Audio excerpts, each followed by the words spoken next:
Bonjour à tous et à tous, bienvenue sur cette vidéo. On va partir sur l'explication d'un jeu qui s'appelle Modi Modi. C'est un jeu sympa que j'ai découvert il n'y a pas très longtemps. Je sais pas, ça doit faire un an ou 2 ans quand même. Le temps passe vite, je sais plus c'est quand. J'ai tellement de jeux maintenant que je n'arrive plus à savoir quand est-ce que j'ai découvert tel ou tel jeu, mais je sais que c'est il n'y a pas super longtemps. C'est un mot sympa quand on aime les jeux comme Codenames. Je pense que pas mal de personnes qui aiment le jeu Codenames pourraient aimer le jeu Modi Modi, avec l'exception que ce n'est pas un jeu de coopération comme Codenames. C'est un jeu où c'est chacun pour sa gueule. Ok? C'est ok. Le jeu il est assez simple, je vais vous montrer. C'est de 3 à 6 joueurs. Hop, on ouvre la boîte. C'est vraiment un jeu très pratique parce que tout se fait dans la boîte. Regardez, admirez, c'est beau. Maintenant, je vais vous expliquer les règles. C'est super simple. Si jamais vous avez un petit doute, vous vous rappelez plus de telle ou telle chose, vous avez un petit rappel ici sur le couvercle de la boîte, donc c'est super pratique. Maintenant, passons au jeu. Ok? Il faut que vous fassiez deviner des mots. Ouais! Comme Codenames à peu près. Mais la différence, c'est que vous les faites deviner à tout le monde, vous n'avez pas d'équipier. Vous êtes seul contre tous. À gauche, là, vous aurez une carte avec les symboles et un chiffre allant de 1 à 5. Et en fait, c'est juste le verso d'une carte. Mais pour le jeu, on y joue comme ça. Là, pour la première carte, vous voyez le petit soleil. Le soleil correspond au mot canal. Et là, la petite étoile correspond au mot radio. Vous devez faire deviner le mot canal en un indice. Et si vous réussissez à le faire deviner en un indice, là, c'est un petit symbole spécial. Ça veut dire que vous rejouez directement après. Vous ne passez pas votre tour, vous refaites un tour. Donc, vous aurez juste à prendre cette carte, la retourner et la mettre ici. Et ensuite, on partira sur les symboles ici correspondant à cette carte-là. Là, je reviens dessus pour cet exemple-là. Là, le mot radio, vous devez le faire deviner avec 3 indices. Je dis le nombre d'indices parce que c'est très important. Vous devez le faire deviner avec le nombre d'indices indiqués, pas plus, pas moins. Imaginons, c'est moi qui dois faire deviner le mot radio. Je dois le faire deviner en 3 indices. Si je dis, je sais pas, antenne, peut-être un peu trop évident, que quelqu'un trouve le mot radio dès le premier indice que je donne, je ne vais pas gagner de points. C'est la personne qui a deviné qui va gagner un nombre de points correspondant au nombre d'indices qui a été donné. Donc si je dis antenne, un indice, il trouve radio, il gagne un point. Mais si je dis je sais pas, onde, chaque personne propose. Pour les jeux à moins de 5 personnes, chaque personne a le droit de donner un mot par indice qui aura été donné. Ensuite, on passe au deuxième indice, troisième indice, jusqu'à aller au nombre d'indices maximum que la personne qui doit faire deviner doit dire.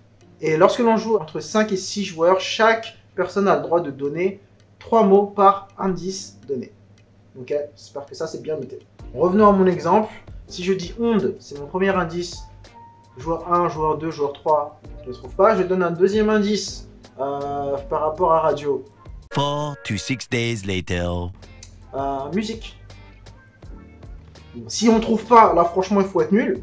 Mais imaginons joueur 1, joueur 2, joueur 3 ne trouvent pas. Ils sont vraiment nuls. Parce que je pense que radio, on y pense tout de suite. Onde, musique, radio. Voilà. Mais s'ils ne trouvent pas, je donne mon troisième indice. Antenne. Et là, ah, radio. Ah, ma grâce, quand tu es fort, vraiment. Voilà. Qu'est-ce qui va se passer? Joueur 1 et moi auront 3 points. Parce que il fallait faire deviner radio en 3 indices. J'ai donné 3 indices. La personne a deviné. Je gagne 3 points. La personne qui a deviné gagne 3 points.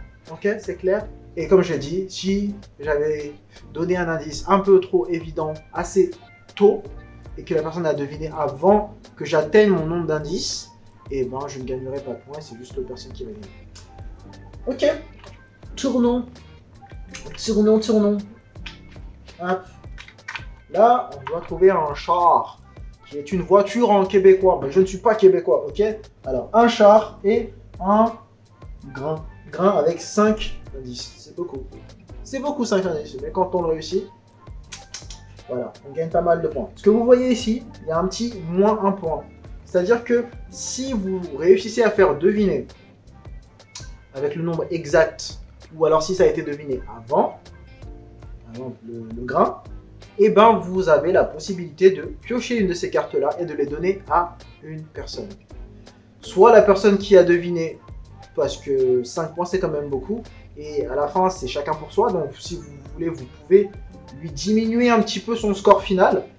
Tiens, tu as trouvé mon mot, mais je t'enlève un point parce que voilà, je suis un connard. C'est comme ça qu'on fait les choses ici.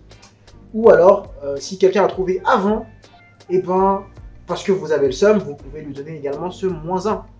Ah. Vous pouvez également donner un -1 lorsque vous trouvez qu'une personne prend trop de temps pour réfléchir. Vraiment, elle est là, elle est en train de...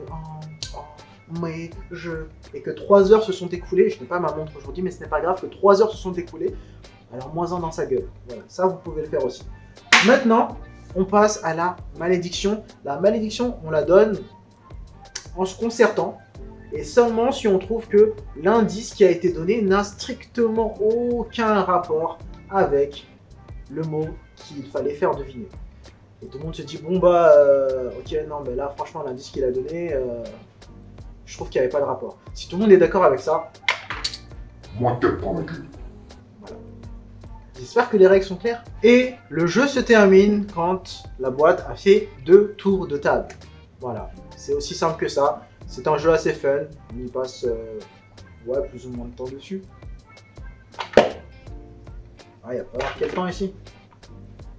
Il n'y a pas marqué le temps. Donc voilà, Maudit Maudit, c'est un jeu assez simple qui est assez cool à jouer, je trouve.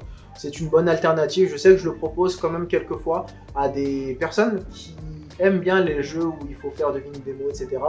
Au lieu qu'ils jouent à Codenames, parce que généralement Codenames c'est assez pris, je leur propose, bah, tenez, peut-être que ça peut vous intéresser. Et ça marche assez bien. Donc n'hésitez pas à y jouer, n'hésitez pas à le tester. Dites-moi ce que vous en pensez. Est-ce que vous l'aimez bien? Voilà, nous on l'apprécie chez nous, il est bien. Qu'est-ce que vous regardez les gens? Vous avez jamais vu quelqu'un tourner des vidéos? Donc voilà, c'est la fin de la vidéo. J'espère que les règles ont été claires. N'hésitez pas à me dire ce que vous avez pensé de ce jeu. Quel a été votre plus gros score?